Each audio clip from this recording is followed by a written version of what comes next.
Welcome back to a new episode of Podcast on the Brink, Friday, April 18th. Been a busy week for Indiana basketball. Picking up 3 new players from the transfer portal. Ryan Corazza back on Podcast on the Brink as this week's guest. Before we get to Ryan and talk about these new portal additions, wanted to take a minute to remind you that this episode of Podcast on the Brink brought to you by Visit Bloomington. Just because the basketball season is over doesn't mean the fun stops. Spring is the perfect time to explore everything Bloomington has to offer. Hike the trails at Griffey Lake Nature Preserve, then refuel with local flavors on tap at Upland Brewing Company. And don't forget about the many music festivals coming to Bloomington this spring. Whether you're out into outdoor adventures, food, or just relaxing in a vibrant college town, Visit Bloomington's got you covered. Start planning your spring getaway now at visitbloomington.com.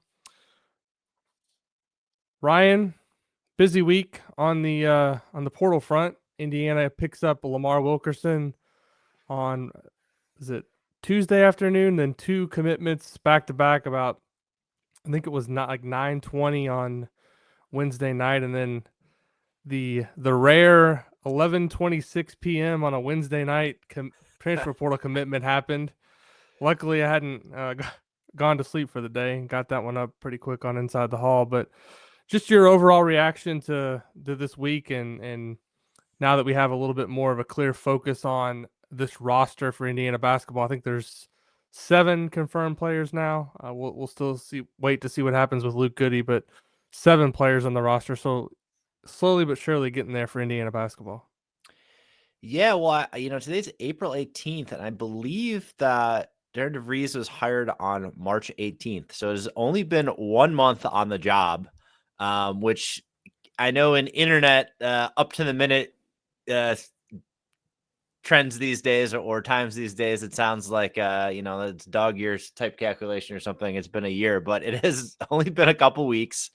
And yeah, I think this week is it finally, some people obviously in this culture we live in now, a couple days, a week, not landing anybody, the sky is falling type situation. But I think this week here, the fog is starting to lift a bit on the roster in terms of, guys that are probably going to get heavy minutes. And while there are definitely still some holes, I mean, I think the center position and the front line, I still think they need to shore that up a bit and get a rim protector and, somebody that can set screens and kind of do some of the dirty work around some of the shooting and passing that's going to be happening. But yeah, it's definitely crystallizing a bit, and it'll be interesting to see how they fill the rest of this out because, really starting from almost absolute zero here there. And it's something that he's used to doing. I mean, DeVries did it last year at West Virginia, but because of the amount of players he needs to pick up, I mean,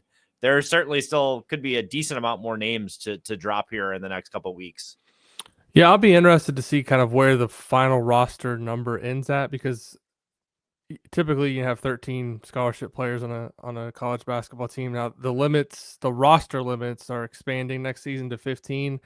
I just don't see a scenario where most college basketball teams are going to want to have 15 scholarship players. I think in an era of player movement to begin with, that's a recipe. You're kind of setting yourself up for guys getting unhappy with their minutes and wanting to leave. So, I think somewhere in the range of 11, 12 players is kind of where you want to settle at. Maybe you fill in the rest of it with walk-ons or guys that are coming in with the idea of, hey, we're going to develop you over the course of a couple of years. Although, how realistic is that in an era where everyone wants to play and have a chance to be a part of something? So I'll be watching that in the next couple of weeks for sure. But just the other thing that's kind of stuck out to me as people, you mentioned, maybe grew impatient a little bit as this has taken a full month now to get to 7 players. Really not that long a time in the grand scheme of things, especially when you're starting with nothing. But DeVries, when he was introduced, really talked about doing the work on the front end to kind of vet these guys to figure out who he wanted and how they would fit into the team atmosphere and the locker room, and talked about that being a big part of, the culture and everything. So as it took a little bit longer maybe than some people wanted to get these guys in the fold, I think a lot of that had to do with just the fact that he's still trying to put together a full staff. He's got 3 assistant coaches, and then also just in portal recruiting, things happen so fast. Guys are making decisions so quickly that you know you could think you have a chance with a guy, and then 2 days later he's off to visit somewhere and making a commitment, and things are flying at kind of warp speed here. So I don't think in the grand scheme of things anything's behind schedule. I think overall they're in a pretty good spot, and now that they've got the bulk of, I don't want to say they have every starter that they're going to have on the roster yet, because maybe they add another guy who maybe someone starts at the 5, or they bring in another high level player. But I think now they can maybe be a little bit more selective and go out and get, certain roles, certain pieces that they need to fill out the rest of the roster. So I'm curious, like you mentioned a rim protector, you mentioned um, just maybe someone to do some of the dirty work, set screens. Like ideally, if you're looking at this roster, how does the rest of it take shape, and how many more guys legitimately do you think they need that can actually get on the floor and play? Well, I think beyond the 5 spot, to me, between Conroy and Enright, you could say if it's just a point guard and a backup point guard, obviously you want some other guys that can probably handle the ball and take that role on here and there if they need to. But I think you can at least see that. But I think it's more going forward guard and wing depth, right? As you can see Wilkerson, and then other than that, I think DeVries, he kind of I guess he's a stretch 4. I could see some 3 there for him as well. And Reed Bailey's pretty interesting type of player too. I think he also is, obviously has the size, I think at like 6'10", but he doesn't really, he's not what Indiana's maybe used to from a guy that's 6'10" on the roster, right? And I think the way that he plays, he's got a pretty strong assist rate for his size. He used a ton of possessions last year. It was the 18th in the country in possessions used. And, he was a good 3-point shooter at 41.5%, but that was on pretty limited attempts.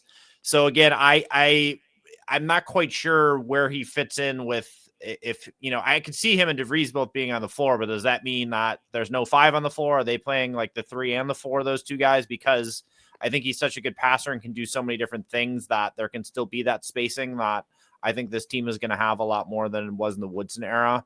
So yeah, center. And then I think just more guards and wings that hopefully have that kind of trio of skill sets where they can pass, they can shoot it pretty well. If they need to put it on the floor, they can. And then just kind of thinking defensively as well. Like I think Miles from North Florida, while maybe his shooting numbers don't jump off the page. I mean, it's crazy.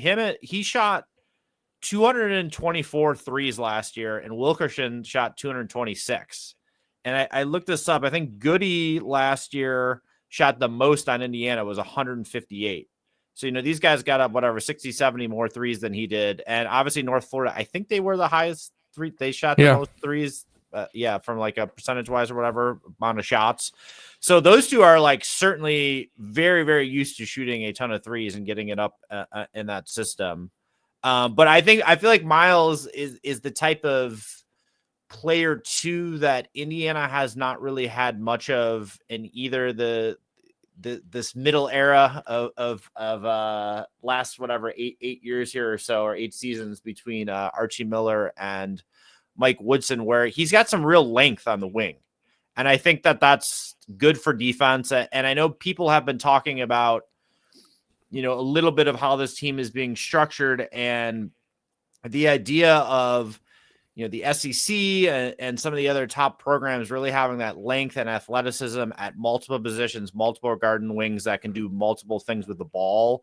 And that in the Big Ten, we really haven't seen that as much, right? It's more of this physical style. Maybe it leans on some teams a little bit more big heavy. And that, obviously throughout the years, that hasn't always been the case. I think you look at those John Beeline teams in Michigan, and even really after he was gone, I think some of the Juwan Howard teams certainly profiled differently than a lot of the other Big Ten teams. I think Michigan kind of had a run, and, the Beeline teams, I think 2 of them went to the title game. So It'll be interesting to see where things land and how, maybe they stack up.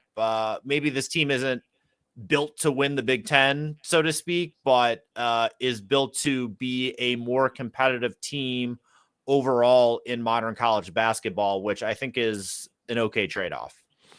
Yeah, we may see that more and more too, just as more new coaches come into the league. I mean, you got Ben McCollum coming in to Iowa. Now, obviously, he's replacing Fran McCaffrey, who was basically just an offense only guy that tried to outscore you and didn't play any defense. So, but also Nico Medved coming in at Minnesota. We'll see how that transforms their style. Now, Buzz Williams comes into the Big Ten as well, coming to Maryland, Yeah. and he comes from the SEC. So, you know, been a little bit of a changing in the guard too. I think with some of the coaches in the league over the last 5 to 10 years. Anyway, we have the long standing guys and Painter and Izzo, but kind of a new era of coaches coming to the league. Dusty May at Michigan, another guy that's now going into his second year, ran a more modern style of play. So I'm excited. I've always like to give a hard time to the officiating in the Big Ten, but I do think the games, if you just watch leagues around the country, different leagues, and then you watch the tournament, a lot of what the basketball that's played in the actual Big Ten season is completely different than what's played around the country. And I think that's, you know, we always talk about the national championship drought, and a lot of that is just, luck of the draw and how things um, play out in a 68 team tournament. But at the same time, you know, the Big Ten does have a ways to go in terms of just modernizing the style of play, and hopefully these new coaches can help get that done. I want to talk about all of these new players a little bit because I know you've watched some film on them. I've watched some film as well and looked into each of them. We'll just kind of go in order here as they committed. Lamar Wilkerson.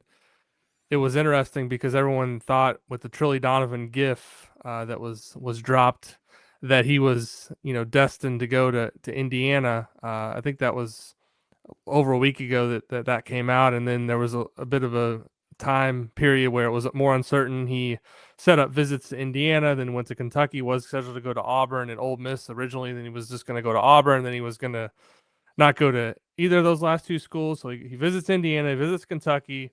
There's a little bit of a buildup and drama.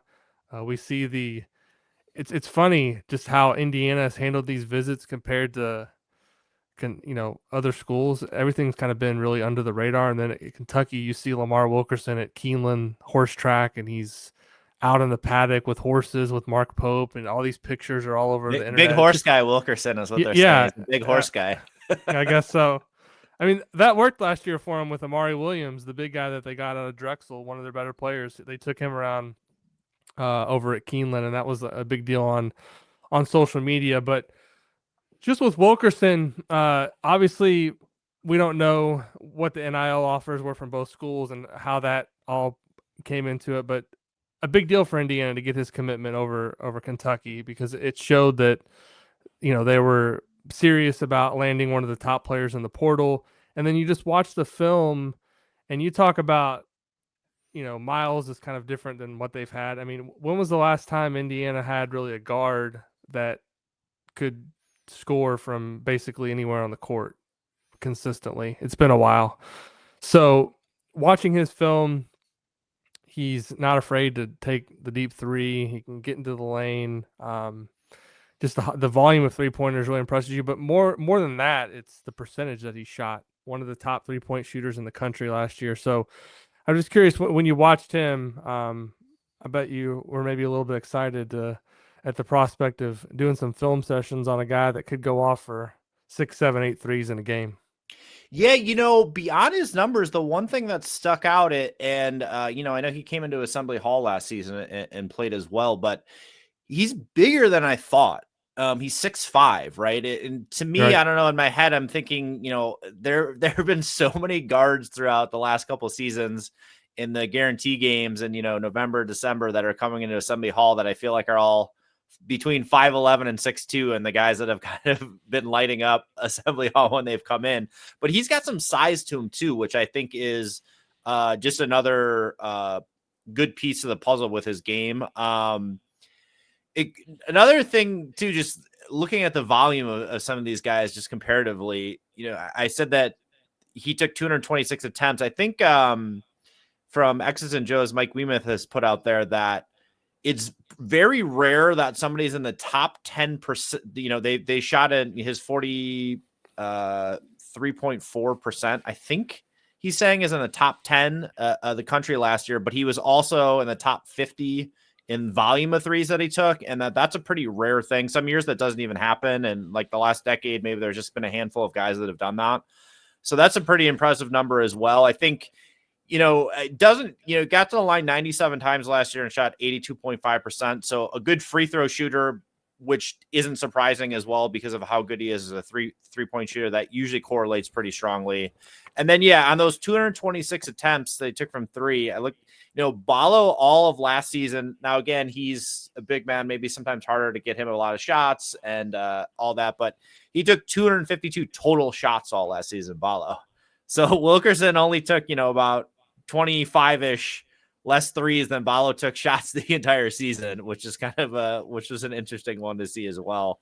And obviously with as well as he shoots from three, 57.6 effective field goal percentage as well, which was like 163rd in the country. So it's definitely a premier player. And honestly, beyond the numbers, beyond how good of a shooter he is, I think sort of the optics of this one and the narrative around it, I think is very helpful for the program, but also just the consternation of the fan base, right? Because when he was interviewed on that Field of 68 with Jeff Goodman and Rob Douster, him saying that DeVries flew down there that day, right? And this is, not that we know everything that Mike Woodson was doing, but this was sort of that perception, right? That Woodson wasn't going the extra mile on the stuff, that he wasn't really putting in that grinder mentality on the recruiting. So to hear that when it was looking like, oh, is he going to go to Kentucky now? Or there's some of these other schools got in the mix for DeVries to kind of go down there and lock it up. I think was also important to see. And I think overall, you can, I know it's another thing that Weemuth has brought up as well. I think he even did when he was on the pod with you, whatever that was several weeks back now, but this theory of opposites, right? Where sometimes you hire the coach or the guy that's quite different from the last regime. And I think you can really feel that with in many ways here. I think the first is obviously in the roster construction and the style of play is going to be quite different. I think this team is going to share the ball like crazy, and I think they're going to hit a lot more threes. And I think defensively things are going to be different too. There's not going to be even a nod to any sort of nail slot rim type stuff going on out there. But I think, in the way that because he's been around the college game so long and has been an assistant and sort of knows what that all takes, I think the attention to detail, the attention to the relationships, and putting in, and some of it, it's so strange to me sometimes when you see what he's doing and it's like, well, yeah, of course he's up at the the state title game. You know what I mean? Like but because that wasn't happening before, and there's that comparison off the last regime, that seems like it's this great thing. And I understand why people are perceiving it that way or are happy about it. But at the same time, it should sort of just be the standard for the job and for the head of the team. And that is, happening again. And I think too, just some of the ways I think there's been maybe more an alignment as well with Dolson, with the administration. I think last time around with Woodson and sort of however that really shook out for him to get the job, Dolson's like, okay, well, let's bring in a Thad Matta in, somebody that really knows college basketball that can kind of help with some of the finer details and all that. And even, Michigan State assistant Fife, bringing in Fife as well, right, to kind of have a top level assistant that had been, and those guys were gone after the first year, and this time we really talked about like wanting that CEO. And I think with Woodson, he tried to help like CEO by committee or bring in some other pieces to help that. Where I think DeVries has a really strong, sharp perspective and vision about what he wants to do with the program, but he really talked about that trickling down in all aspects. And I think just the language and the way that he speaks is quite different from Woodson as well. And I think that also is a pretty stark contrast and something that Dolson's really seemed to be looking for and identifying in his coach. Yeah, what a low bar for being drawing excitement from the fan base that people are thrilled that he flew down to close the deal with a recruit. Shouldn't that be kind of the expectation when you're the Indiana coach? The same thing with the state finals thing. And I'm sure we're going to see it when the recruiting period's open and there's a evaluation period for high school kids in May. And then of course in July, I don't think we're going to be seeing any reports of Darren DeVries going missing for a couple days on the recruiting trail. I think he's going to be out there kind of doing the job. So, I mean, that just kind of speaks overall to just the difference in terms of the approach to the job. I think he's looking at it as a 365, 24/7 job that he's going to be grinding day in and day out. And right now, I know he's grinding day in and day out because he's trying to put together a team. The other thing, going back to Wilkerson for a second, when you look at the numbers, and some people are going to say, well, he did this at Sam Houston State. Well, he did it night in and night out when everyone on the other team knew he was the guy that was going to be getting the shots, taking the shots. It's hard to do that consistently if you're not a really good player. I'm not saying he's going to come in and be a first team All Big Ten guy. I'd actually be surprised if that's how it ended up, but I think his floor is relatively high, and you don't shoot that volume of threes and make that volume of threes unless you're a really elite shooter. So, and there's a reason Kentucky wanted him. It's a lot of these recruitments going back to Conroy now, and who we'll get to in a second, and Wilkerson. Look at some of the other schools that wanted them. They're SEC schools. I think those are the recruiting battles you want to be in, because look at what the SEC did as a conference last season.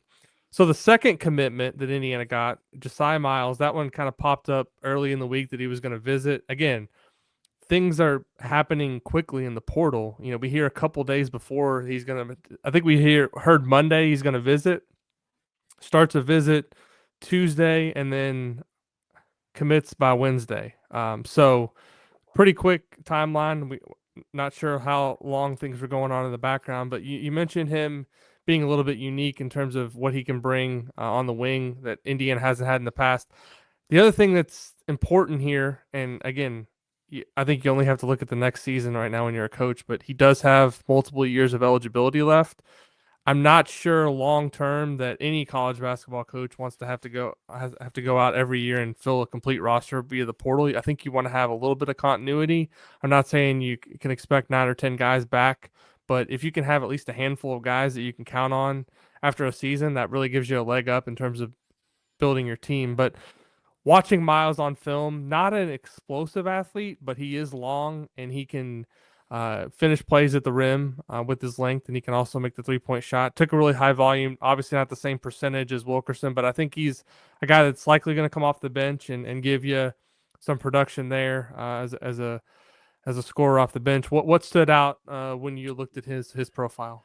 He can he's got some pretty strong rebounding numbers too, which I think is not really something as you look through some of the other guys that have come in that have been as strong of a rebounder as him. So I think that's like another thing to point out. And yeah, I do kind of see him maybe more as a bench player, but a bench player that's maybe a touch above some of the other bench players that again have been in the program potentially the last, whatever 4 to 8 years or whatever we want to say. And, time will tell. I mean, it's really hard to know just sitting here in middle of April, but I do think he's kind of got and even too, with the amount of threes that he's taken, maybe in a system that isn't shooting so many, maybe in a lower volume, and he's getting better looks and he's getting them from the spots on the floor that are more favorable to him.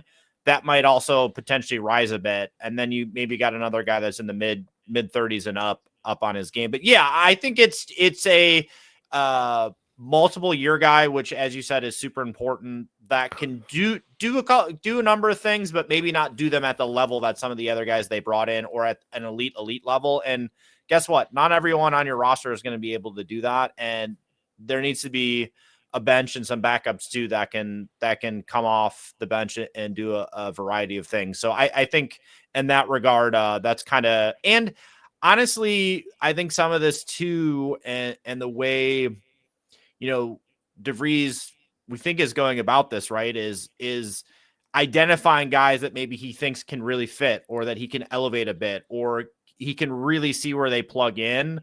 And if you're trusting in that, then I think the way that this kind of one came together pretty quick, and it's one of the early ones here, could mean something as well. For sure. So the most recent commitment, which seems like old news, but we're less than 2 days removed from this. Wednesday night, Tatum Conroy, the Sun Belt Player of the Year from Troy.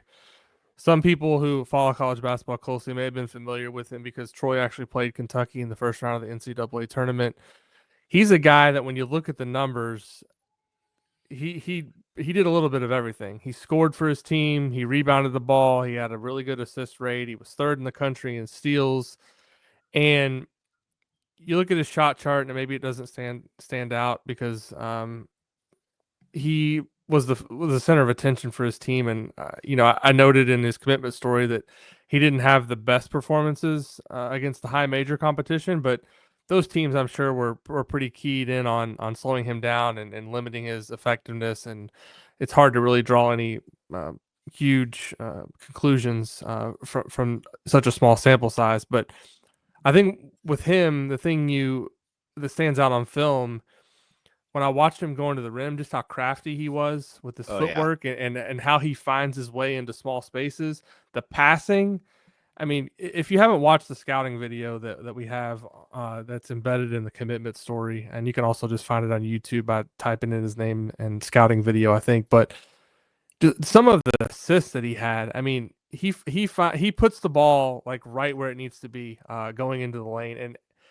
you look at that and you say, all right, Indiana's going to have 2 or 3 shooters on the perimeter. This guy can, if he can get the ball in the paint and find shooters for open looks, I mean, it's going to be open season from the perimeter for Indiana. And that's offensively the thing that stands out to me. The fact that he can get the ball in the paint and finish. And then also, if it's not there, he can look for his teammates.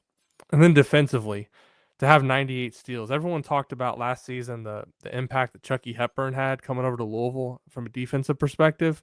And this guy had more steals last season than Chucky Hepburn. I know he didn't do it at the same level, but to me, he seems like he's going to be a guy that's going to go out there and make life difficult for the opposing team's point guard. And he's going to be a pest to play against. And that to me is what you want out of your point guard, a guy that can facilitate on one end and then kind of, to borrow a Mike Woodson term here, be the head of the snake defensively. That's what he looks like to me.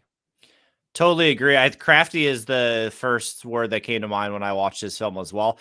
Kind of physical as well once he gets in there. Oh, yeah. That's like some of the ways that he scored too. Again, it's not like this explosive getting right to the hoop in 0.2 seconds, but it's really reading where guys are at, using his body super well. So yeah, it's a interesting watch. I agree. Like, people haven't seen it yet to check it out. And yeah, I think within that as well, the synergy numbers kind of pop up as they're showing different highlights from him. And about 62% of his baskets are at the rim, right? So he is a guy that can really score at the rim pretty well.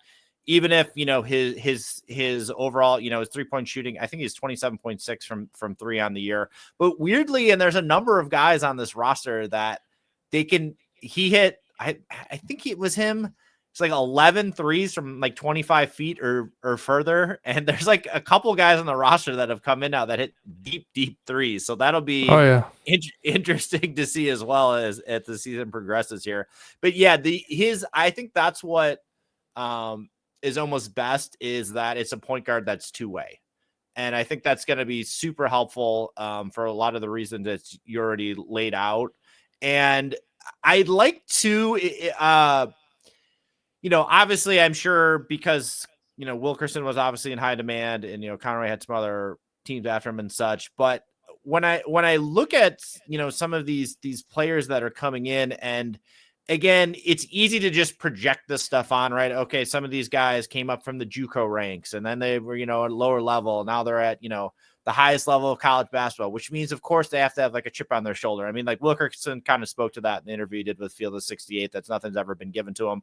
But I again, in this theory of opposites, if we're talking about here, if you think about last season, and, not to say that those guys weren't talented. I mean, looking at some numbers again and looking at Indiana, I mean, if you see where Umar Ballo rated in terms of like effective field goal percent, like he was a great player last year. And I know that there were some limits to what he could do and what his strengths were. Maybe didn't mean Indiana could space the floor as much. Maybe we had to play some more back to the basket basketball.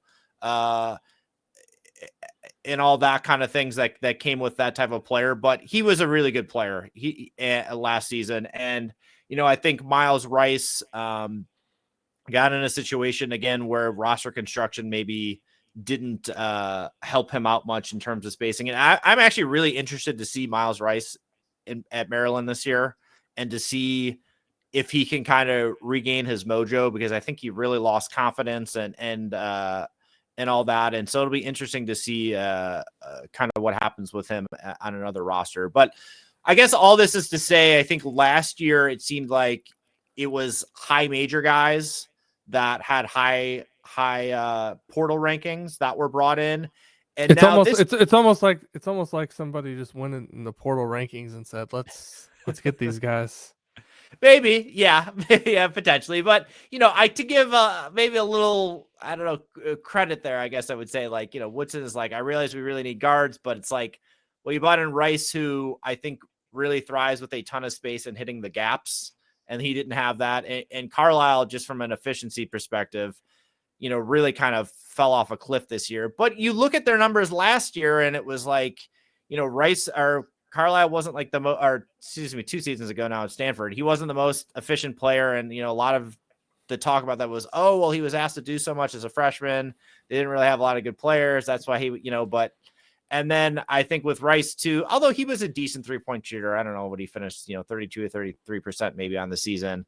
But again, that's kind of where I think he was at when he was out West and, didn't really improve from there. But it's always that, oh, well, they should improve the next year and, maybe they can rise up a couple percentage points. But all this is to say the type of players that are coming in now are from some lower levels, and maybe that means they're hungrier. Maybe that means, and I feel like they're being selected for some really like elite individual numbers and skills that are adding up to a collective of players that are going to play in a certain style.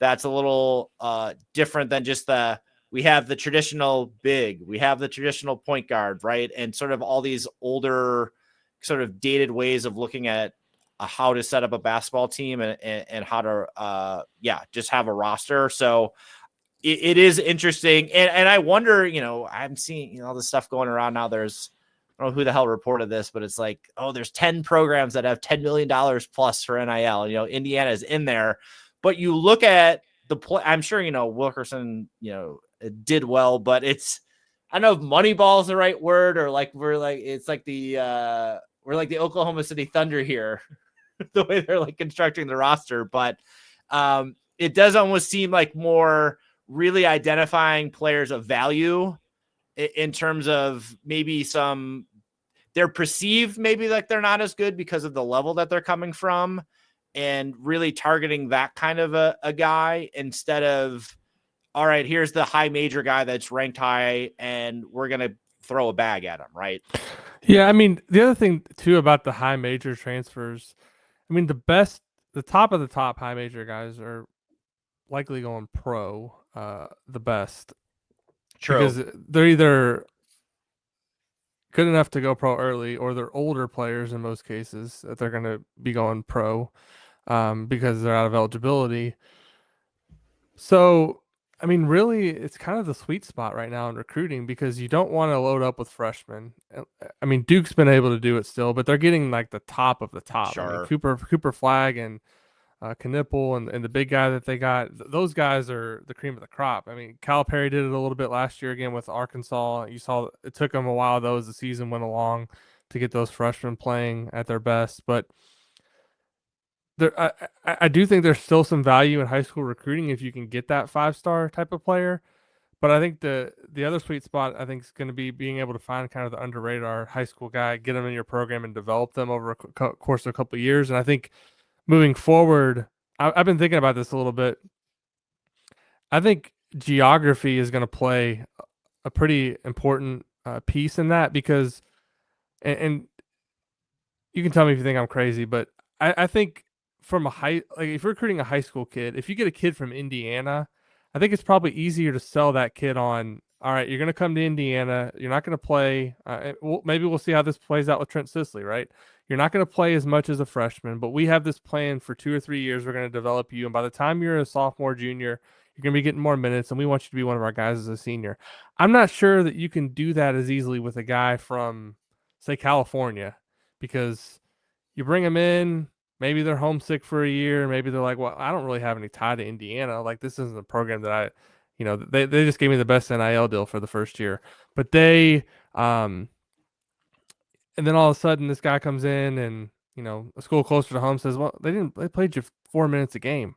Come here, we'll get you more minutes, and all of a sudden they go closer to home. So I do think the sweet spots now are you get the 5-star guy, you maybe get an under the radar high school kid you can develop that's maybe closer to home. And then after that, I don't want to say after that. I think the top spot is what Indiana has gone after, which is the guys who are proven at the mid-major, low-major level as go-to guys, and you identify what you want for your system. You bring those guys in, and you fill out a roster. I kind of think that's what DeVries is doing. And people have asked, well, why isn't he going after more high school kids right now? Well, he's trying to win next season, and unless you're getting, a 5-star kid that can really get on the court right away, I think you're kind of wasting your time unless you've got a long-standing relationship with a high school kid.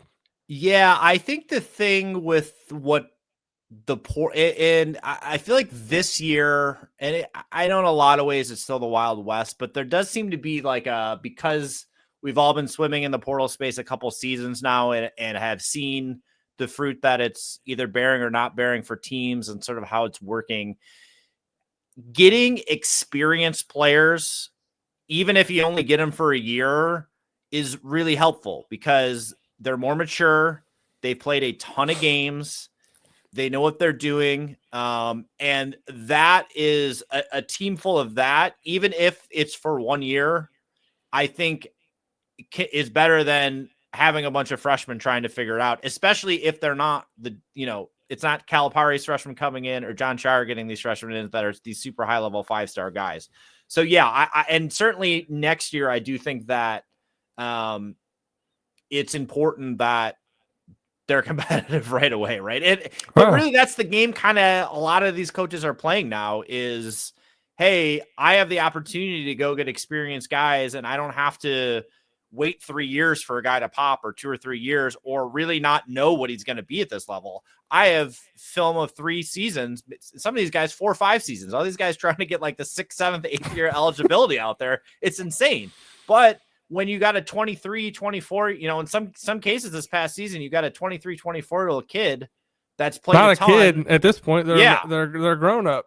Exactly. That's on your roster, and having a couple of them, it just is kind of like logical that they're going to be more. They're going to produce better for you, and they're going to be there for you more than someone that's never played at this level. So I think that's part of it in what DeVries is targeting. And again, I think he's getting those guys from the lower level that are going to be able to come up and produce. I am interested to see what the high school plan is and what he does going forward, because, he did speak to it. You don't want to be rebuilding your roster every year, and you don't. And I totally get that. So it looks like this season, some of the other guys that I think there were 3 or 4 kids that were coming into West Virginia. It doesn't really seem like Indiana's really in the mix for them, right? Right. That's what it seems like. Yeah. Yeah. So it's going to be probably them having to hit the ground running on, further classes that are, 2026 guys, 2027, 2028. And yeah, they don't have to be huge classes, but I do think, to your point, what you're saying about maybe geography playing a role, it might not be geography. It might just be more of someone that believes in DeVries, believes in the program, is comfortable there, and is willing to to grow a little bit, that you can keep around for a couple years. And some kids are probably going to be okay with that. And and again, if you want to trust in everything that the coaching staff is doing, that he's doing right now, you can look at it that way and say, it's just about identifying the personality and, whatever, selling the family on it. And there will be some type of players that might be okay with it. But I think in this day and age, with being able to move around so much, it might be harder to kind of identify those guys. But I do agree that they are out there, and that's maybe kind of the model going forward, is trusting in, if you're going to be bringing in some younger kids and some out of the high school ranks, that they're going to be a part of it and they can kind of grow and learn, while also supplementing that base with really experienced players from the portal. Yeah, I mean, the other thing you can also do is just get portal guys that have multiple years of experience. That's kind of another thing that maybe they need a couple more of those guys. But Ryan, always good to talk IU hoops. Fun to have an episode where there's obviously it's been much more positive over the last month, but now we actually had some players to talk about, some players to discuss. So thanks for taking the time to come on. Of course, anytime. Thanks, everybody, as always, for listening to Podcast on the Brink. If you enjoyed the show, please leave us a 5-star rating and a review over on Apple Podcasts or over on Spotify, and we'll be back soon with another episode of Podcast on the Brink.